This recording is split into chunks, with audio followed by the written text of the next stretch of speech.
بالله من الشيطان الرجيم. بسم الله الرحمن الرحيم.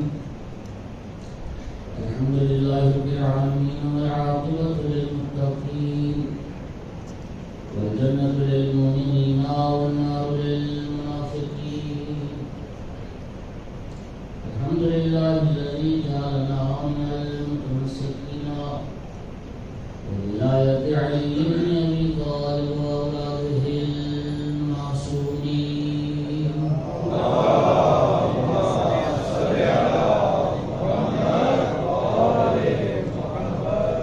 الحمد لله الذي جعلنا من الباقين على سيد الشهداء وأولاده وأصحابه المظلومين.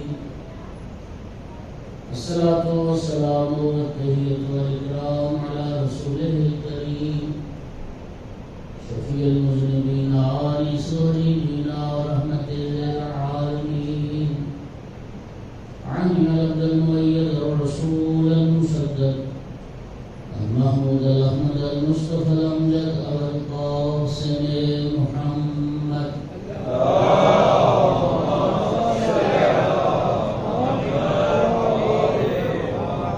الصلاة والسلام والتحية والإكرام على آله الطيبين الطاهرين المعصومين المنتجبين المنتخبين المظلومين،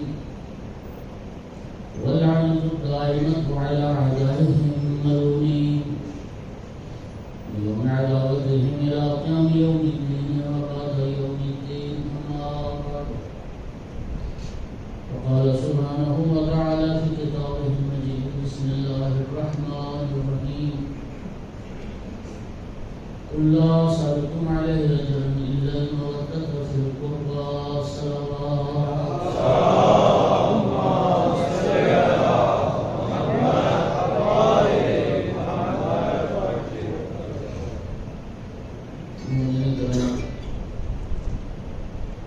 امام زین العابدین علیہ الصلوۃ والسلام کی رسالت الحقوق میں سے آپ بیان کیے.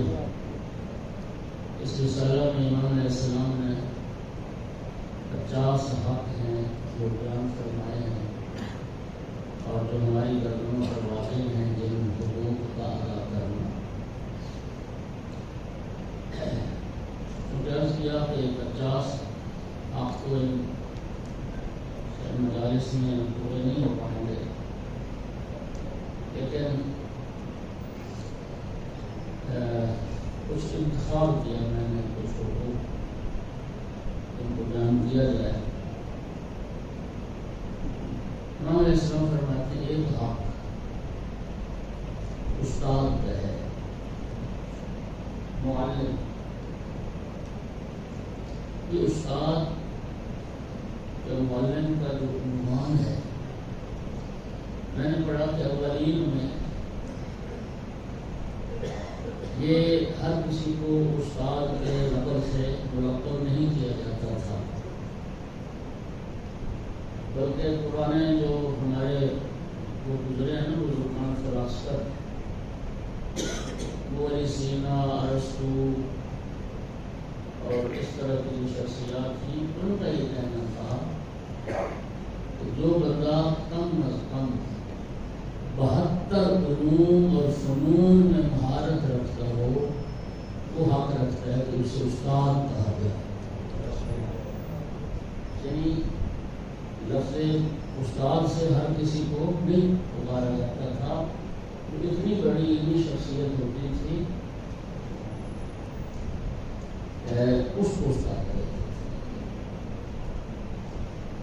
امام علیہ السلام نے استاد کا جو حق ہے شاگردوں کی گردن کا، اور جو حق استاد بہت اہم ہے.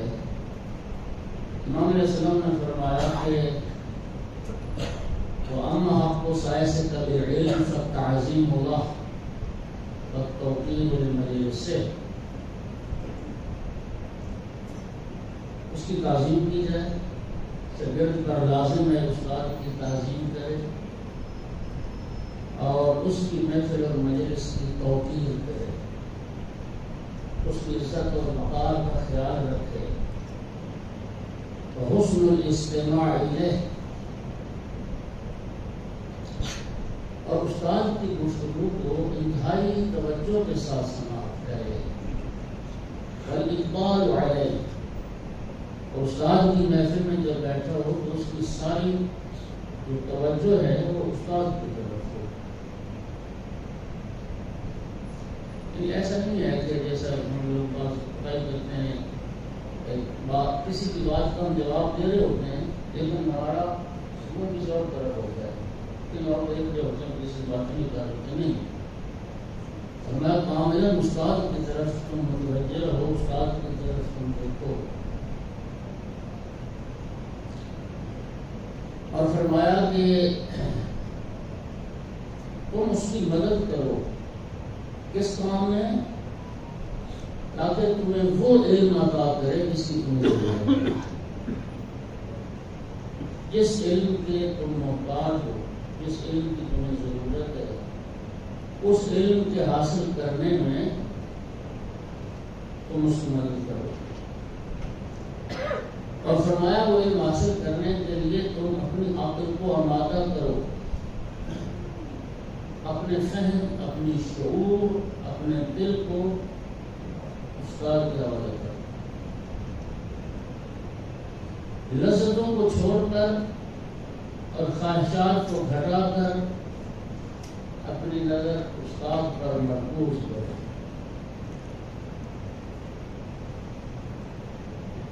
اور امام علیہ السلام نے فرمایا کہ تمہیں یہ جان لینا چاہیے کہ استاد جو علم تمہیں دے رہا ہے، اس علم میں تم اس سے قاصد ہو، یعنی استاد کا دیا ہوا علم تم صرف اپنی ذات تک پھر اس کو محدود نہ کرو، اس علم کو تم آگے پھیلاؤ۔ اس نبی کریم کی حدیث بھی ہے کہ علم سیکھنا یہ حسنہ ہے اور اس کا پھیلانا یہ صدقہ ہے، علم کا پھیلانا۔ اور ایک حدیث میں مولا امیر المومنین ارشاد فرماتے ہیں کل شیء زکات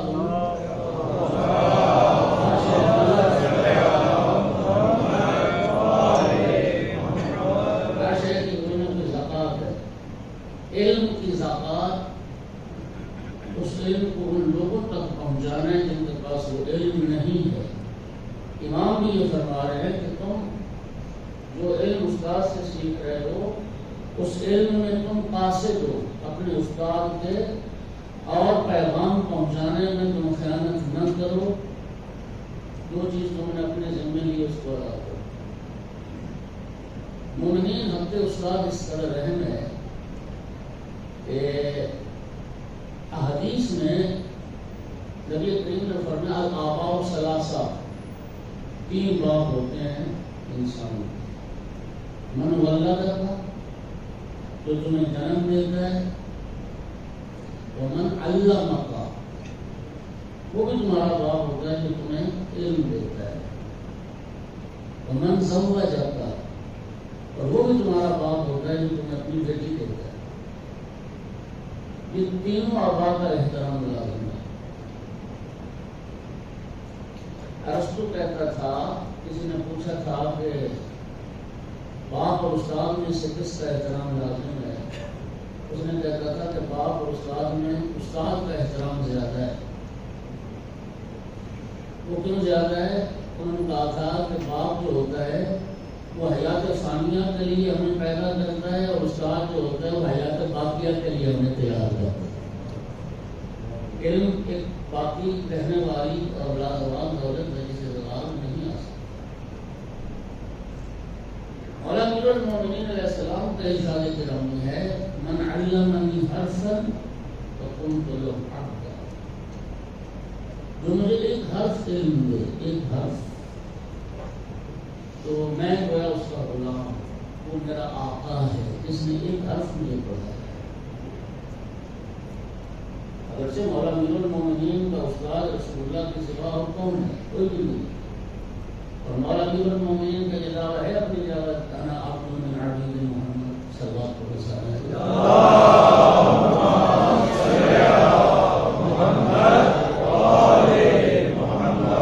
یہ جملہ صرف استاد کی عظمت کے اظہار اظہار کے لیے کہ جو ایک حرف مجھے تعلیم دیتا ہے وہ میرا آقا ہے، مجھے اس نے اپنا غلام بنا دیا۔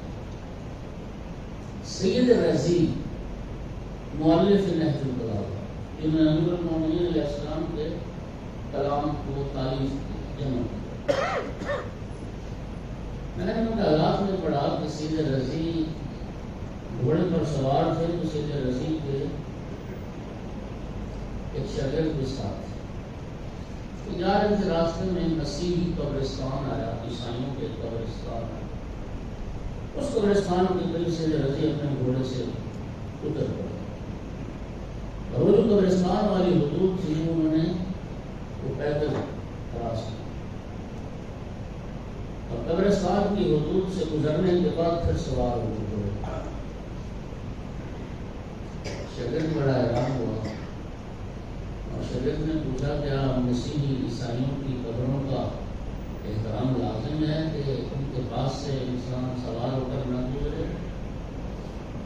سید رضی رضوان اللہ تعالی علیہ انہوں نے فرمایا کہ ایسی بات نہیں ہے، اس قبرستان میں میرا ایک مسیحی استاد دفن ہے، میرا ایک مسیحی استاد دفن اس قبرستان میں، جس سے میں نے ادبیات عرب کچھ پڑھے تھے، اس استاد کے احترام کا تقاضا ہے کہ میں اس کی قبر کے پاس سے سوار ہو کے بھی مومنین استاد کی ہماری گردن پر حق رکھتا ہے، اور اس استاد کا بھی احترام کیا جائے۔ ایک سوال پڑھ دیں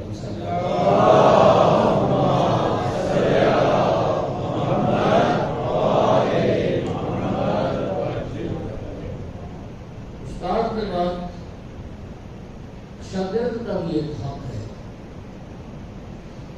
اور ظاہر استاد کا حق شاگرد کی گردن پر ہے، اور شاگرد کا حق استاد کی گردن پر۔ جو استاد ہیں ان کی گردن پر شاگردوں کے حقوق ہیں جو استاد نے ادا کرنے ہیں، اور وہ حق کیا ہے؟ امام علیہ السلام فرماتے ہیں شاگرد کا حق یہ ہے کہ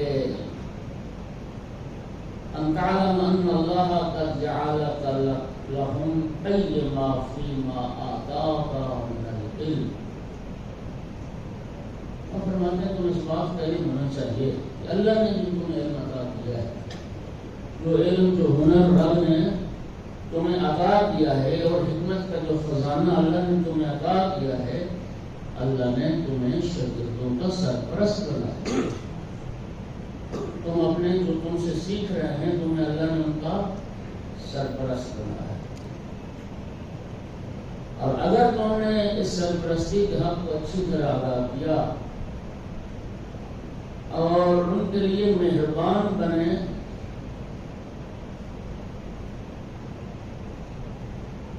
تو اللہ تعالیٰ کیا کرے گا؟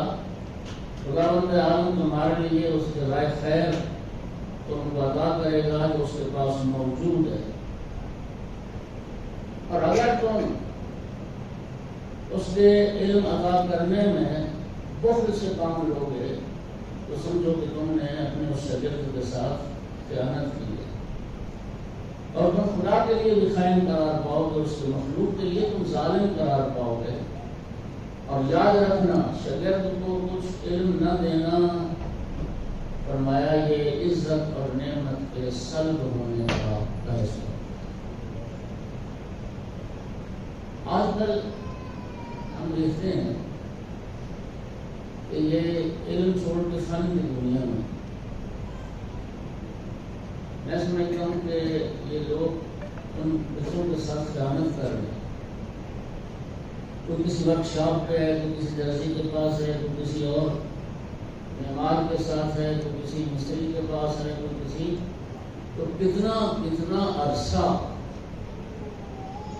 یہ لوگ ذاتی کام ان سے دیتے ہیں، اپنی ذاتی ضروریات ان کے ذریعے پوری کرتے ہیں، اپنا ذاتی خادم اور ملازم بنا کے رکھتے ہیں، اور ایسا نہیں کرتے کہ ان کو وہ علم اور فن جلدی عطا کریں تاکہ وہ اپنے پاؤں پر کھڑے ہو سکے، اپنے ماں باپ کا سہارا بن سکے۔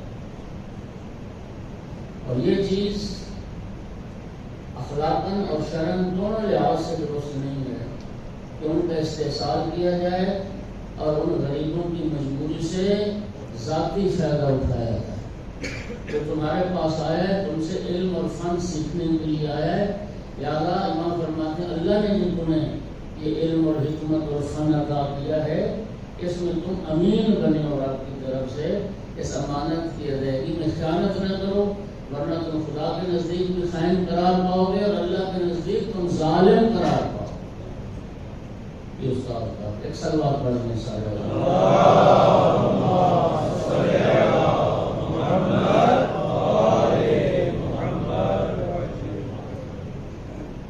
اس کے بعد امام فرماتے ہیں محسن کا بھی ایک حق ہے۔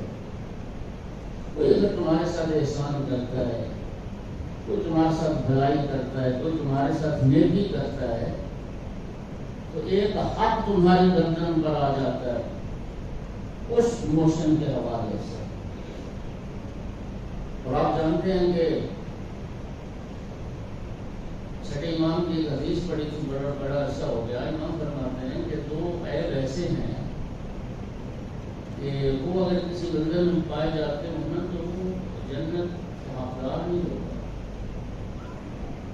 ایک احسان کر کے احسان بتلانا اور دوسرا احسان فراموشی۔ یعنی اس کا مطلب یہ ہوا کہ اگر آپ کسی کے ساتھ بھلائی کرتے ہیں، نیکی کرتے ہیں تو شریعت کہتی ہے کہ اس اپنی نیکی کو تم ہمیشہ ہمیشہ کے لیے بھلا دو۔ جو احسانات تم نے لوگوں پر کیے ان کو یاد نہ رکھو، ان کو ہمیشہ ہمیشہ کے لیے بھلا دو۔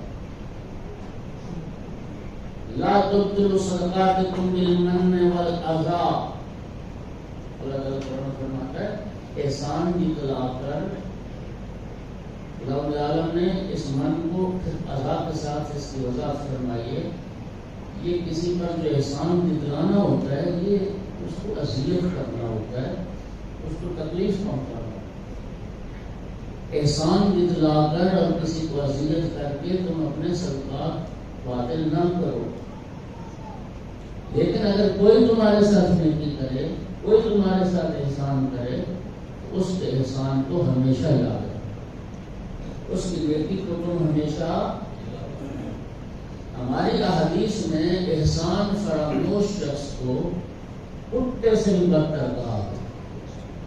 جو محسن کو بھلا دیتا ہے اور محسن کے احسان کو بھلا دیتا ہے اس کو کتے سے تشبیہ دی گئی، بلکہ نہیں، کتے سے بدتر کہا گیا ہے، اس لیے کہ کتا حیوانات میں سے وہ حیوان ہے جو اپنے محسن کو یاد رکھتا ہے۔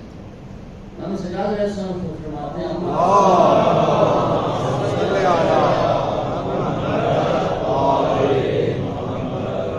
محسن کا حق کیا ہے؟ فَأَن تَشْكُرَهُ، اس کا شکریہ ادا کرو۔ جس نے تمہارے ساتھ احسان کیا، بھلائی کی، نیکی کی ہے، اس کا شکریہ ادا کرو۔ شکریہ ادا کرنا باطل ہے۔ تذکر معروفہ، پھر لوگوں میں اس کی اچھائیوں کا ذکر کرو، اپنے محسن کی خوبیوں کا تذکرہ کرو، اچھی باتوں کو پھیلاؤ۔ وتنشر به القالۃ الحسنہ، اس کی اچھی باتوں کو پھیلاؤ۔ وتخلص له الدعاء، صرف اسی پر اس کی شکریہ ادا کر دیا اتنا کافی نہیں ہے، پھر اس کے لیے مخلصاً دعا بھی کرو، خلوص کے ساتھ۔ جس نے تمہارے ساتھ کوئی اچھائی کی ہے سچے دل اور سچے قلب کے ساتھ اس کے لیے خلوص دل سے خدا سے دعا کرو۔ اگر تم نے ایسا کیا، یہ کام سارے تم نے کیے، قد شکرت سرا وعلانیہ، تو پھر تم نے گویا اپنے محسن کا ظاہر اور باطن میں مخفی طریقے سے اور اعلانیہ طریقے سے شکریہ ادا کر دیا۔ تم نے اپنے محسن کا شکریہ ادا کر دیا اگر یہ کام تم نے کر لیے۔ اور پھر اس پر اکتفا نہیں، اس پر دعا نہیں، ثم ان امکنک مکافاتہ، جب بھی تمہارے لیے ممکن ہو اس کے احسان اور نیکی کا صلہ دینا، اس کی نیکی کا بدلہ بھی دنیا میں ضرور دینا۔ آج اس نے تمہارے ساتھ بھلائی کی، آج اس نے تمہارے ساتھ احسان کیا، تو تم بھی اس کے ساتھ احسان ضرور کرنا جب تمہارے لیے ممکن ہو اور اس کی بدلہ دینا ممکن ہو، وَإِلَّا اور اگر تمہاری استطاعت میں نہ ہو کہ تم اس کی نیکی کا بدلہ تو نہیں دے سکتے، تو پھر کم از کم نیکی کا بدلہ دینے کے لیے انتظار میں رہنا اور خود کو تیار رکھنا، یہ تیرے اس موسم کا حق ہے۔ ایک صلوات پڑھیے سارے حضرات۔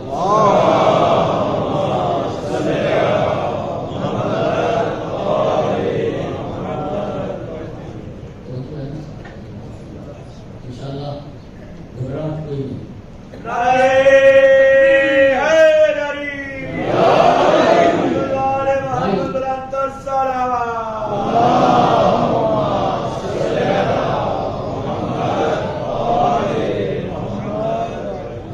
بھائی بھی آپ کی گردن پر ہاتھ رکھتے ہیں، آپ کے بھائی تو آپ کی گردن پر ہاتھ رکھتے ہیں۔ اور ویسے حدیث میں روایات میں آتا ہے کہ بڑا بھائی وہ باپ کا درجہ رکھتا ہے، چھوٹے بھائیوں کے لیے بڑا بھائی باپ کا درجہ رکھتا ہے، اور بڑے بھائیوں کے لیے چھوٹا بھائی بیٹے کا درجہ رکھتا ہے۔ اب ایک بھائی کا دوسرے بھائی پر کیا حق ہے؟ فَتَعْلَمُ أَنَّهُ يَدُكَ الَّتِي تَبْسُطُهَا وَظَهْرُكَ الَّذِي تَلْتَجِئُ إِلَيْهِ وَعِزُّكَ الَّذِي تَعْتَمِدُ عَلَيْهِ۔ تمہارے بھائی کا تمہاری گردن پر ہاتھ یہ کہ تمہیں معلوم ہونا چاہیے کہ تمہارا بھائی ہے وہ تمہارا دست و بازو ہے، تمہارا بھائی تمہارا دست و بازو ہے، اور تمہارا بھائی تمہارے لیے ملجا و ماوا اور ایک پشت پناہ کی حیثیت رکھتا ہے،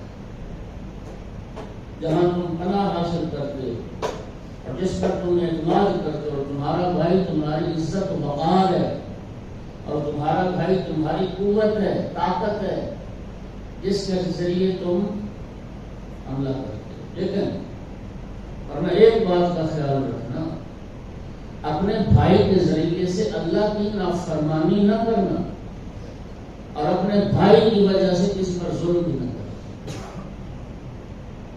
کہ مت سمجھنا میرے دست و بازو ہے، میں اب کسی کا ہاتھ کھا جاؤں، میں کسی کمزور کے ہاتھ پہ ڈاکہ ڈالوں نہ۔ اللہ کی نافرمانی کا ذریعہ نہ بنانا اپنے بھائیوں کو، اور کسی مقہور اور مجبور پر ظلم بھی نہ کرنا۔ شیطان کے خلاف بھائی کی مدد کرنا، اور بھائی کے دشمن کے خلاف بھائی کے مددگار رہنا، اور شیطان اور اپنے بھائی کے درمیان تم حائل ہو جانا، اپنے بھائی کو اپنے دشمن اور شیطان کے حملوں سے بچانا۔ اور تیرا بھائی تو اس پر حق رکھتا ہے کہ تو اپنے بھائی کو خدا کی طرف بلا، اللہ کی طرف دعوت دو، تاکہ وہ اپنے پروردگار کا مطیع ہو جائے۔ اور اگر وہ اپنے رب کے حکم کے سامنے سر جھکا لے تو ٹھیک، ورنہ اگر وہ خدا کا مطیع فرما بردار نہیں بنتا، پھر کیا امام فرماتے ہیں؟ پھر امام فرماتے ہیں پھر بھائی مقدر نہیں ہوگا، پھر تیرا رب مقدر ہوگا۔ اگر یہ معاملہ یہاں پہنچ جائے، ایک طرف بھائی اس کی زید آنا اور ایک طرف حکم خدا، تو پھر امام فرماتے ہیں پھر بھائی کو تم چھوڑ دینا، پھر خدا کی طرف آنا، اس لیے اللہ کا حق مقدم ہے اور وہ ذات بھائی سے مقدم ہے۔ ایک صلوات پڑھیے صاحب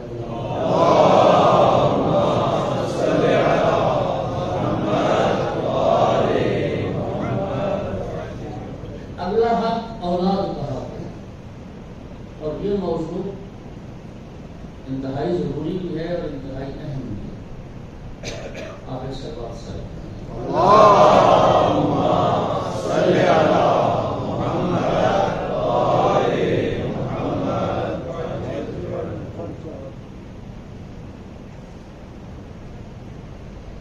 اولاد کے حقوق،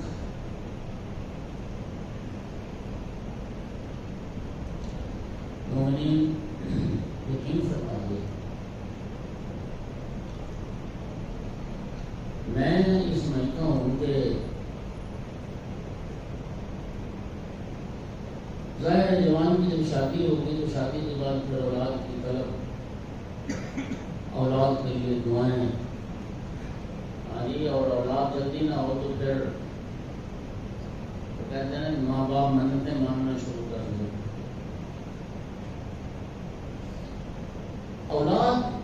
اولاد کے حصول سے پہلے، اولاد کے عطا ہونے سے پہلے، ملنے سے پہلے اولاد کے حقوق کو جاننا بہت ضروری ہے۔ میری گردن پر کیا ذمہ داریاں ہیں؟ انسان کا کمال بچے پیدا کرنا تو نہیں، کہ بچے پیدا کرنے والا کام جانور بھی کرتے ہیں، اور بعض جانور جو انسانوں سے بہت زیادہ بچے پیدا کرتے ہیں۔ بچے پیدا کیے اور بچوں کے حقوق ادا نہ ہوئے، اولاد کا حق ادا نہ ہوا، تو مت سمجھیں کہ اولاد آدم میں اضافہ ہوا، انسانی شکل میں ایک جانور میں اضافہ ہو گیا، معاشرے میں ایک جانور کا اضافہ ہو گیا، لیکن اس کی شکل و صورت صرف انسان بن گیا، ایک درندے کا اضافہ کر دیا معاشرے میں۔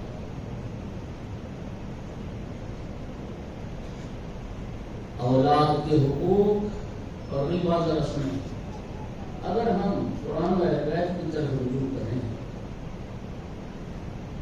اللہ تعالیٰ قرآن میں فرماتے ہیں اے ایمان کی ذمہ داری یا ایھا الذین آمنوا قوا انفسکم واہلیکم نارا وقودھا الناس والحجارہ، اے ایمان والو اپنے آپ کو بھی اور اپنے اہل و عیال کو بھی جہنم کی آگ سے بچاؤ جس کا ایندھن انسان اور پتھر ہوں گے۔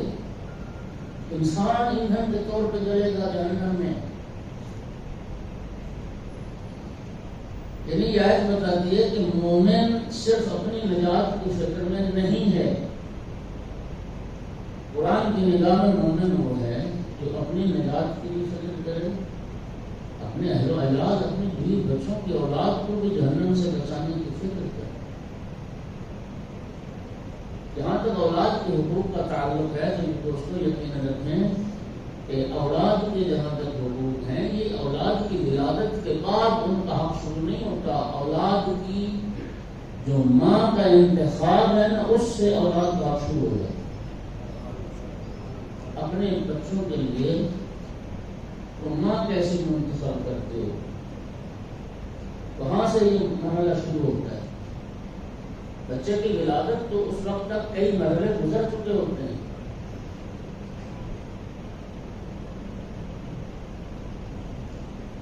امام کیا فرماتے ہیں؟ اولاد کے حقوق پہلے یہ پڑھتے ہیں، پھر دوسرے حدیث کی طرف آتے ہیں۔ اما حق ولدک فتعلم انہ منک، تمہیں یہ علم ہونا چاہیے تیرا بیٹا کہ تجھ سے ہے، اور مضاف میں لے اس کی نسبت تیری طرف ہے، تو تجھ سے منسوب ہے۔ فی هذه الدنیا بخیر و شرہ، اس دنیا میں اس کی نیکی، اس کا شر، اس کا خیر وہ تیری طرف نسبت رکھتا ہے، تیری طرف منسوب ہے۔ وَأَنَّكَ مَسْئُولٌ عَمَّا وَلَّيْتَهُ، اب تم ذمہ دار ہو اس بات کے میں حسن الادب، تمہاری ذمہ داری ہے اولاد کو ادب سکھاؤ۔ وَالدَّلَالَةَ عَلَى رَبِّهِ، اپنی اولاد کو رب کی طرف رہنمائی کرو، اپنی اولاد کی توجہ خالق کی طرف کرو، اس رب مہربان کی طرف رہنمائی کرو، اور اللہ کام کرو۔ وَالْمَعُونَةَ لَهُ عَلَى طَاعَتِهِ، اللہ کی اطاعت میں اپنی اولاد کے مددگار بنو، رب کی اطاعت میں اپنی اولاد کے معاون بنو۔ اور فرمایا یاد رکھو وَفَمُصَابٌ عَلَى ذَلِكَ وَمُعَاقَبٌ، یاد رکھو اولاد کے ثواب اور عذاب میں تم برابر کے شریک، اولاد کے ثواب میں بھی، اولاد نیکوکار بنے گی ان کی نیکیوں میں بھی تم حصہ دار ہو، اولاد گنہگار ہے اور بدکار ہے، معذب ہے تو اس عذاب میں بھی تم برابر کے شریک۔ نبی پاک کی حدیث ہے قیامت کا دن آئے گا اعمال نامے تقسیم ہوں گے، نیکوکاروں کے دائیں ہاتھ میں، بدکاروں کے بائیں ہاتھ میں۔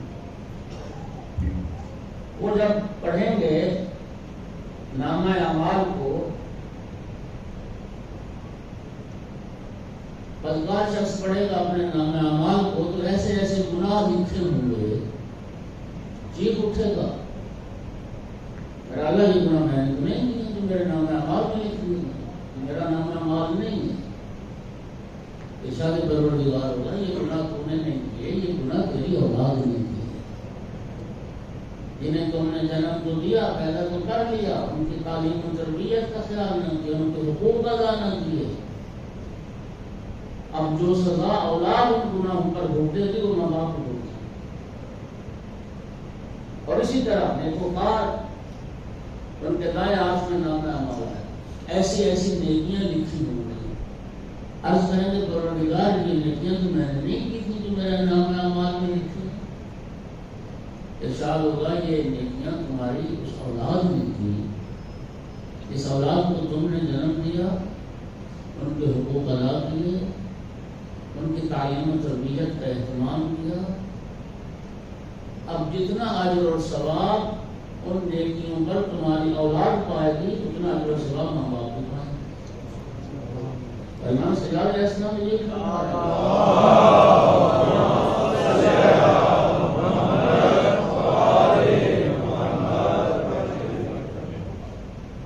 انسان والد اولاد کی نیکیوں میں بھی سہیم اور حصے دار ہے، گناہوں میں بھی سہیم اور حصے دار۔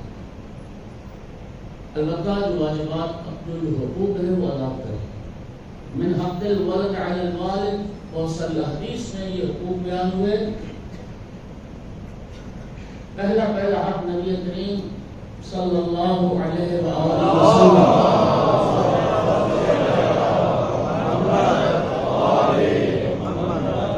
فرماتے ہیں ان یحسن اسمہ، حق اولاد ہے کہ اولاد کا نام اچھا رکھا جائے، خوبصورت نام دو اولاد کو، اولاد کا حق۔ اور آج کل میں ان کو حیران ہوتا ہوں، بعض گھروں میں جب جاتے ہیں تو مجھے ان کے ایسے عجیب و غریب نام۔ میں نے ایک دو جگہ ذکر کیا کہ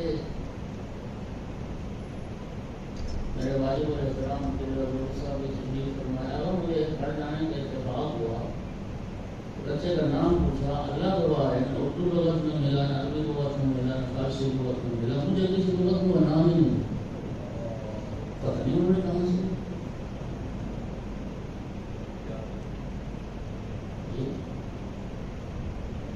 کیونکہ ہمارے بہت سارے مومنین کا جو سب سے بڑا معتبر ماخذ ہے نا جی، وہ امامیہ جنتری ہے۔ کہتے ہیں جنتری سے دیکھ کے ہم نے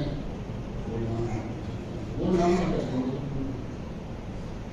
اچھا نام ہوگا، اور محمد و آل محمد علیہ الصلوۃ والسلام کے اسماء مبارکہ ان سے اچھا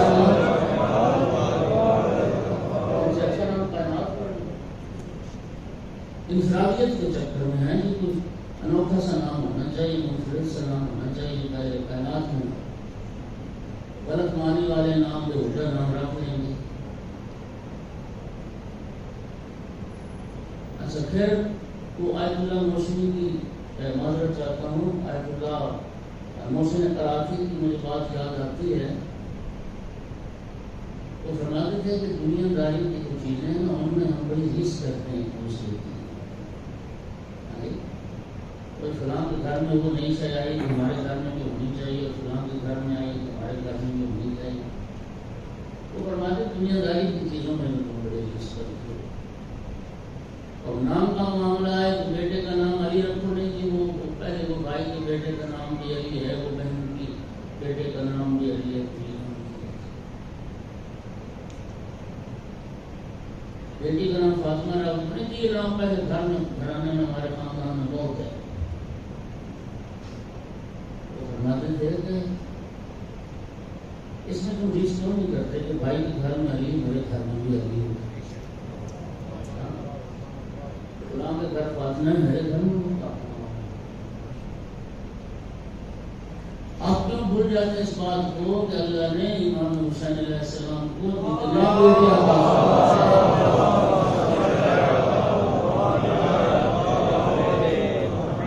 حسین علیہ السلام نے خاندان میں تکرار نہیں، ایک ہی گھر میں کتنے بیٹے اللہ نے عطا کیے، ہر بیٹے کا نام ہے، اور کتنی بیٹیاں اللہ نے امام حسین علیہ السلام کو عطا فرمائی، ہر بیٹی کا نام فاطمہ رکھا۔ یہ اکبر اوسط اصغر یہ امتیاز کے لیے، یہ کبریٰ صغریٰ سکینہ یہ بھی امتیاز کے لیے، ورنہ ہر بیٹے کا نام علی، ہر بیٹی کا نام فاطمہ۔ اس آقا کے نام سے مناسبت سے یہ خمسہ ہے امام زین العابدین جب اصیل کی حیثیت سے کی حیثیت سے قافلہ پہنچا ہے نا شام میں، دمشق میں، یزید ملعون نے نام پوچھا، کہہ دیا اپنا تعارف کرو، تم کون ہو؟ فرمایا انا علی بن حسین، میں حسین کا بیٹا علی۔ یزید کہتا میں نے سنا حسین کا بیٹا علی کربلا میں مارا گیا، فرمایا وہ میرے بھائی علی اکبر تھے، اللہ نے جنہیں مقام و مرتبہ شہادت عطا کیا۔ یزید طنز کر کے کہتا ہے کہ تو کربلا میں مارا گیا، وہ بھی علی، تو بھی علی، تیرے بابا کو بھی اور نام نہیں ملا؟ امام علیہ السلام نے فرمایا سن یزید، تم چاہتے تھے میرے دادا علی کا نام دنیا سے مٹ جائے، میرے بابا حسین نے ہر بیٹے کا نام علی رکھا تھا کہ نام علی دنیا میں زندہ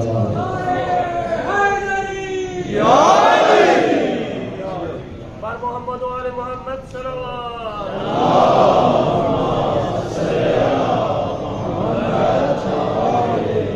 اچھا نام دو۔ نبی کریم فرماتے بچہ ماں کی شکم میں ہو، دو نام تجویز کر دو، محمد اور فاطمہ۔ بچہ دنیا میں آ جائے کم از کم ایک ہفتے تک، بیٹا ہو تو محمد پکارو، بیٹی ہو تو فاطمہ پکارو۔ علم نفسیات کی روح سے یہ بات ثابت ہو گئی ہے، شرعی حوالے سے بھی ثابت ہے۔ نام کے صاحب نام پر، اسم کے مسمى پر اثرات مرتب ہوتے ہیں۔ اب نبی کریم کی بات لمبی ہو جائے گی، نبی کریم کی سیرت کو آپ ملاحظہ فرمائیں، کتنے صحابہ کرام تھے ان کے نام نبی کریم نے تبدیل کیے تھے، کیونکہ سب سے پہلے تو پرست تھے، مشرک تھے، نبی کریم کے پاس جب آتے تھے کلمہ پڑھتے تھے، اسلام قبول کرتے تھے، نبی کریم اس کا نام پوچھتے تھے۔ اگر نام مشرکانہ ہوتے ایک لمبی فہرست ہے، لمبی فہرست، اگر نام مشرکانہ ہوتے نبی کریم ان کا نام تبدیل کرتے تھے۔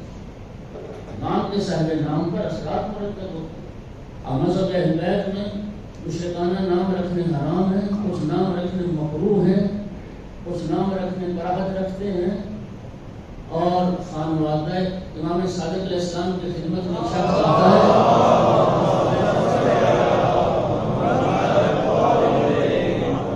آقا ہم اپنے بچوں کے نام آپ کے نام پر رکھتے ہیں، اور محمد کے ناموں پر ہم نام رکھتے ہیں۔ امام علیہ السلام نے فرمایا ہر دین الا الحب، فرمایا یہ محبت ہی تو اصل دین ہے۔ یہ مقصد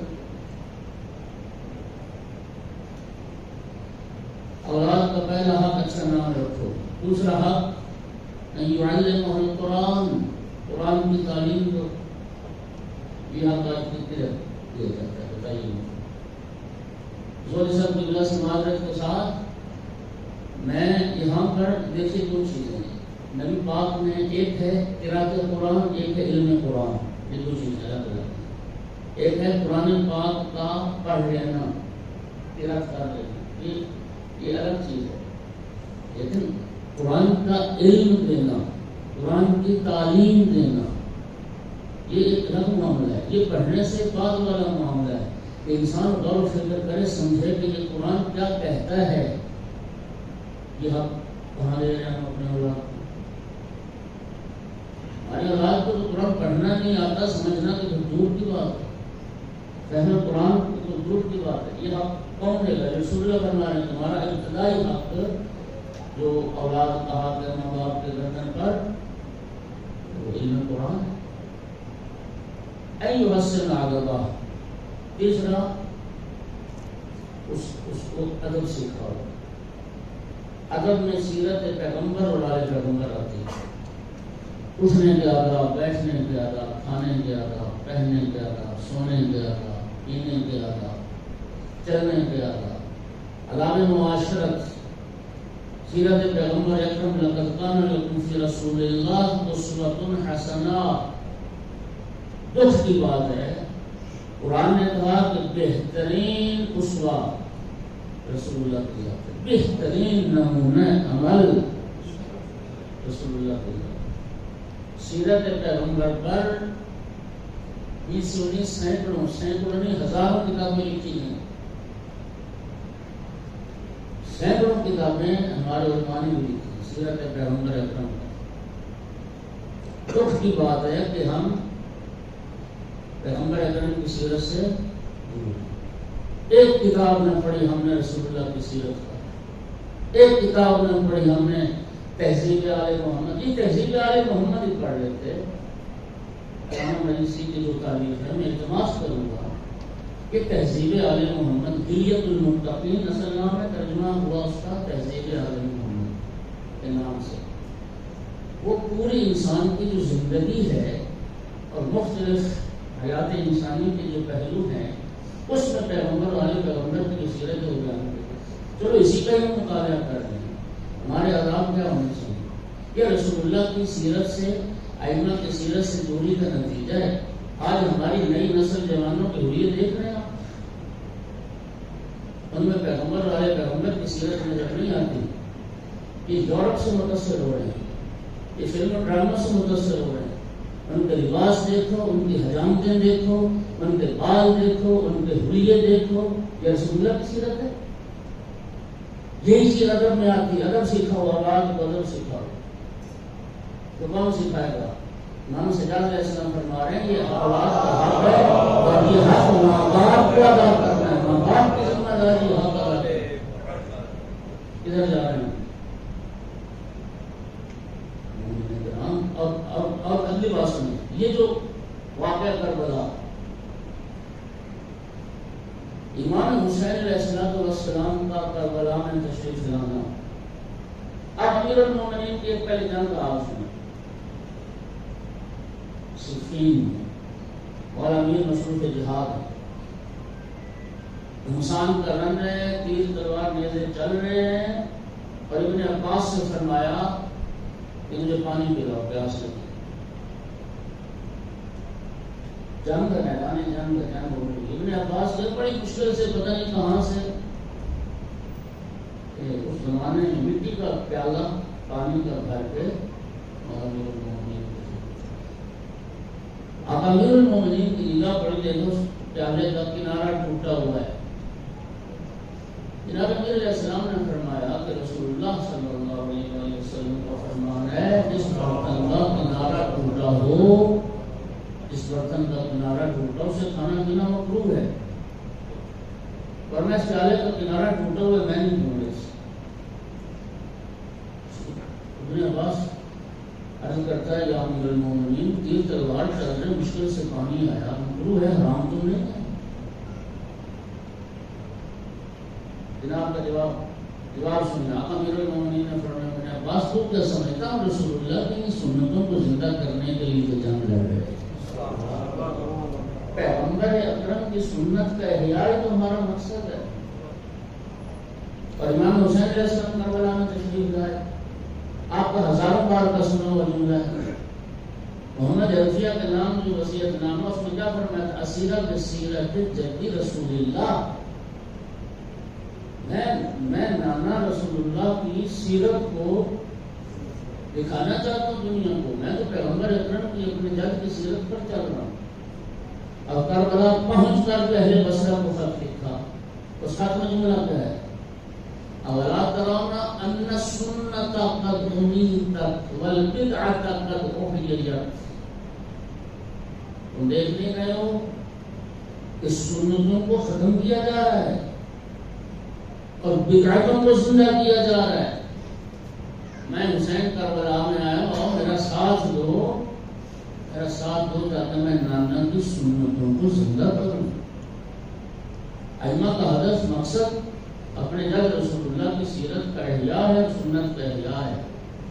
ہماری بھی یہ ذمہ داری ہے مسلمان ہونے کے ناطے سے، کلمہ گو ہونے کے ناطے سے اور اہل بیت علیہ السلام کا پیروکار ہونے کے ناطے سے ان کی سیرت اور سنت اور طریقہ حیات اور طرز زندگی اس کو پڑھیں، بچوں کو پڑھائیں، آداب سکھائیں، یہ حق اولاد کا، خود بھی عمل کریں اور تاکہ بچے بھی عمل کریں۔ ہمارا ماحول اسلامی بنے، ہمارا ماحول وہ یورپ اور امریکہ سے متاثر نہ ہو۔ ایک سلوات پڑھ دیں سارے۔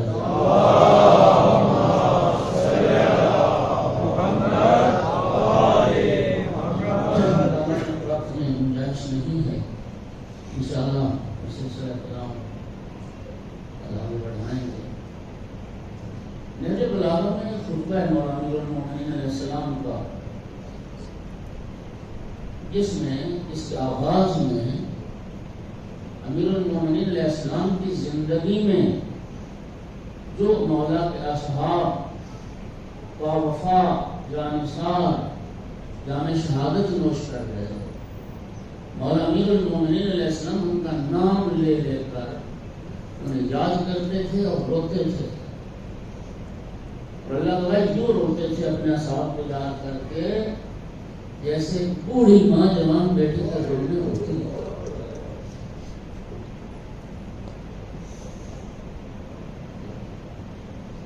این این عمار، ہماری جیسے کہاں سے این این ذو الشہادتین، حسین ذو الشہادتین کہاں چلے گئے؟ این این حسن بن تیہان، حسن بن تیہان کہاں چلے گئے؟ این اخوانی فی الدین، میرے وہ دین کے بھائی کہاں چلے گئے؟ مضوا علی الحق، جو حق کے راستے پر چلے، احیوا السنۃ و اماتوا البدعہ، کہاں وہ میرے دینی بھائی کہاں چلے گئے؟ انہوں نے سنتوں کو زندہ کیا۔ امیر المومنین کے اصحاب، امیر المومنین کے جانثار، وہ تو رسول اللہ کی سنتوں کو زندہ کرنے والے ہوتے ہیں۔ انہوں نے سنتوں کو زندہ کیا، اماتوا البدعہ، جنہوں نے بدعتوں کے خلاف کام اور بدعتوں کو ختم کیا، امیر المومنین کو یاد کرتے تھے۔ 11 محرم کو میں نے عرض کیا تھا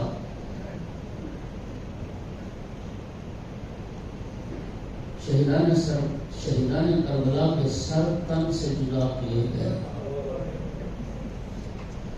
مولا حسین علیہ السلام کا سر مبارک میں نے عرض کیا کہ یہ اس نسل عاشور روانہ کر دیا گیا تھا، باقی شہداء کے سر 11 محرم کو تن سے جدا ہو۔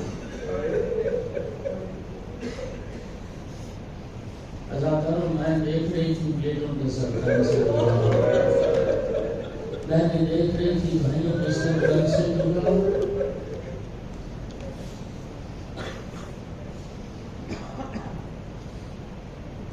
سر تن سے جدا کرنے کے بعد تمام شہیدان کربلا کے سر نیزوں پر پھر سوار کیے گئے۔ اب کیسے سوار ہوئے خدا جانتا ہے، دو طریقے ہو سکتے ہیں، یا نیزہ نیچے رکھتے ہوں گے اوپر سے سر کو، یا پھر سر نیچے رکھتے ہوں گے اوپر سے نیزہ مار۔ سب شہداء کے سر نیزوں پر سوار ہوئے سوائے ایک سر کے، اور جانتے ہو ام البنین بلال عباس کا سر ایک سارے جو نیزہ پر سوار ہوئے ہیں۔ آپ نے اہل منبر سے اور مولا کریم سے اس کی وجہ سنی ہے کہ مولا عباس علیہ السلام کا سر مبارک لوگ نیزہ پر سوار کیوں نہیں ہوتا تھا؟ اہل منبر ایک جملہ پڑھتے ہیں، اپنی عقیدت کی وجہ سے پڑھتے ہیں، وہ کہتے ہیں کہ مولا عباس علیہ السلام کا سر اس لیے لوگ نیزہ پر سوار نہیں ہوتا تھا کہ بہنوں کے کھلے سر نظر آتے تھے، رسول زادیوں کے نظر سر نظر آتے تھے۔ عزاداروں، میرا سوال یہ ہے کہ اگر مولا عباس علیہ السلام نبی زادیوں کے ننگے سر نہیں دیکھ سکتے عباس علیہ السلام کے باقی بھائی دیکھ سکتے تھے؟ کیا جناب علی اکبر، جناب قاسم اور محمد نبی ذاتیوں کے کوئی اثر دیکھ سکتے تھے؟ ازاداروں کوئی بھی نہیں دیکھ سکتا تھا. پھر وجہ کیا تھی؟ ازاداروں وجہ یہ تھی کہ جب روز عاشور پانی لینے گئے تھے نا فرات پر، اور جب پانی لے کے پلٹے، عمر بن سعد مظعون نے کہا کہ حسین کے خیموں تک پانی نہ پہنچنے پائے. ازاداروں بازو کٹ گئے، ایک تیر آقا عباس کی آنکھ میں پیوست ہوا، سر کو زور زور سے جھٹکا دیا، تیر نکل گئے. جھٹکے سے تیر نہیں نکلا. آقا عباس گھوڑے کے زین پر جھکے، اپنے زانوں بلند کیے تاکہ دو زانوں کے درمیان یوں پکڑ کے تیر کو نکال لیں. زین پر جھکنا تھا، اتنی بھاری گرز لگا سر. آقا عباس علیہ السلام کا سر مبارک کچلا گیا تھا، اور عباس علیہ السلام کا سر مبارک نیزے پر سواری کے قابل ہی نہیں تھا. اس لیے کپڑے میں باندھ کے گھوڑے کی گردن سے لٹکایا. کربلا سے کوفہ، کوفہ سے شام تک کسی حالت 11 محرم کو قافلہ چلا. یہ قافلہ 12 محرم کوفے پہنچا. مظلوم کا سر مبارک تو اسی اصل عاشور چلا گیا تھا کوفہ. عمر بن سعد مرحوم نے حکم دیا امام حسین علیہ السلام کا سر بھی نیزے پہ سوار کر کے باہر بھیجا جائے، اور پھر باقی سروں کے ساتھ مل کے یہ سر پھر دربار میں پہنچے. عصر عاشور ودا کر کے خیموں سے چلے تھے. بہن کو وصیتیں کر کے آخری ودا کر کے 11 کا دن گزر گیا. 12 محرم کو میری آقا ذاتی نے بے پالان منہ سے موقع نیزہ پر بھائی کا سر دیا.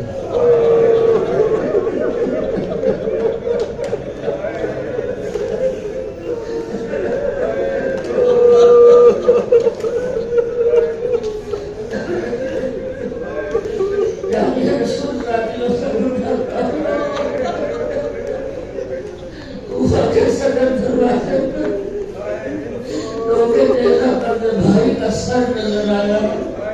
ارباب بتاتے ہیں میری آقا زادی کے کہ مرثیہ لکھا ہے، جو بیوی نے مرثیہ پڑھا اس کے 2 شعر سن لو.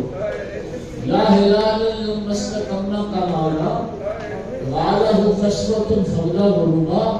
اے میرا وہ چاند جو بھی کمال کو نہیں پہنچا تھا اس کو کہنا گیا.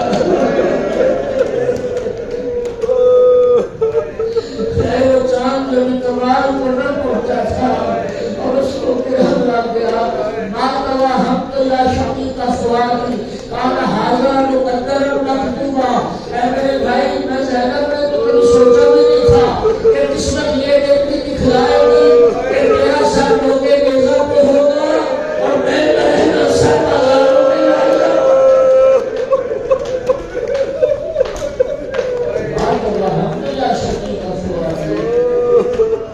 میرا زینب نے کبھی سوچا بھی نہ تھا کہ قسمت یہ دیکھتی ہمیں دکھلائے گی میرا سر موقع نیزہ پر ہوگا اور میرے ہاتھوں میں رسیاں میں رہنا سر میں بازاروں میں آئے گا. اے بھیا اپنی بیٹی سکینہ سے بات کرو. کل اس کے سکینہ کا دل تم سے پانی ہو جائے. اور بھیا اپنے بیٹے سجاد کی خبر لو. سجاد سے چلا نہیں جاتا تھا، ظالم داخلہ لے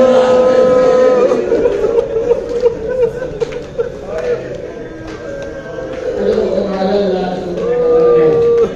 خدا نوازوں کا رحم کرے جو یہ سب کوفہ لا گئے. کوفہ سے جب یہ قافلہ شام کی طرف چلا، ان یزیدیوں کی نگاہ میں آل محمد کے گھرانے کے 16 سر جو ان کی نگاہ میں بڑے قیمتی سر تھے، ان کی لیے ایک لکڑی کا صندوق بنوایا گیا۔ یزیدی کیا کرتے تھے، جب کافر شہروں سے بستیوں سے گزرتے تھے اور سروں کو میزوں پر سوار کر لیتے تھے تاکہ لوگ تماشا دیکھیں۔ جہاں رات کو پڑاؤ کرتے تھے، رکتے تھے قافلہ، وہاں پر ان 16 سروں کو میزوں سے اتار کے اس صندوق میں بند کر کے تالا لگا کے رکھتے تھے تاکہ آل محمد کے چاہنے والے ہم سے رخصت چھین نہ لیں، کیونکہ یہ وہ قیمتی ساتھیوں کی نگاہیں جن پر یزید سے انعام کی بڑی توقع تھی کہ بہت انعام ملے گا یزید سے، تالا لگا کر رکھتے تھے۔ ایک یزیدی کے پاس ایک سر تھا، 2 لوگوں کی زحمت ہے۔ جس ملون کے پاس مولا حسین علیہ السلام کا سر مبارک ہے، وہ کہتے ہیں جب قافلہ حلب کی طرف چلا، راستے میں جلدی کی منزل نہ آئی، اس دن ہم نے 2 برابر سفر کیا، 2 سفر کرنا پڑا۔ 2 سفر کرنے کے بعد ایک منزل آئی، اس منزل پر ہم رکے۔ شقیق کہتے ہیں اس دن ہم اتنے تھک گئے تھے گویا ہمارے بدن سے جان نکل گئی ہو۔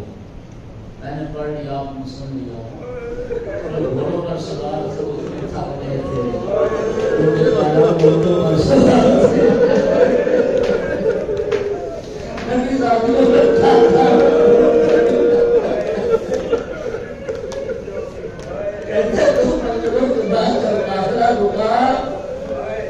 ہمارے لیے دسترخوان لگا، ہم نے کھانا کھایا، سب بے ہوش ہو کے سو گئے۔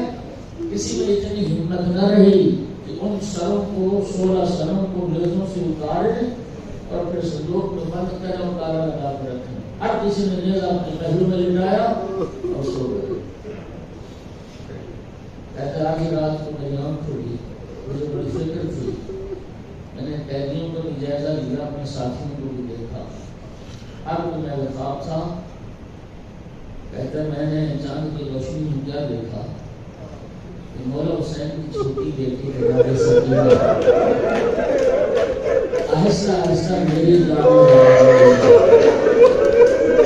کہتا ہوں یہ ساری صورتحال میں اندازہ ہو گیا کہ آج اس بچی کو یہ علم ہے کہ میرے بابا کا سر صندوق میں بند نہیں ہے۔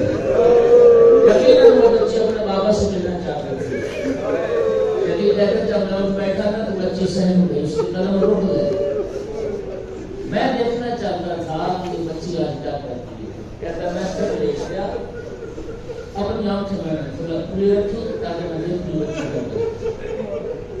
کہتے کچھ دیر کے بعد جب بچی کو اطمینان ہو گیا نا تو میں سو گیا، آہستہ آہستہ قدم اٹھاتی میرے خیال میں اور میرے قریب آگے بڑے آرام سے بابا کے سر کو منہ کے جیسے سویا۔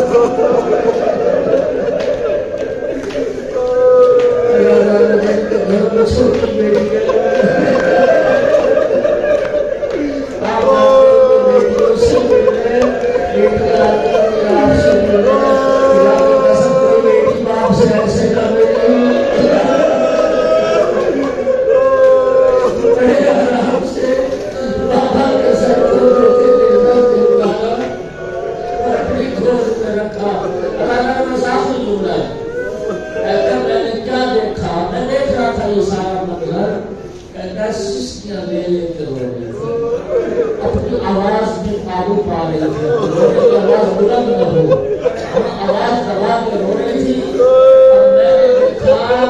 بچے نے بابا کے رخسار چھوڑنے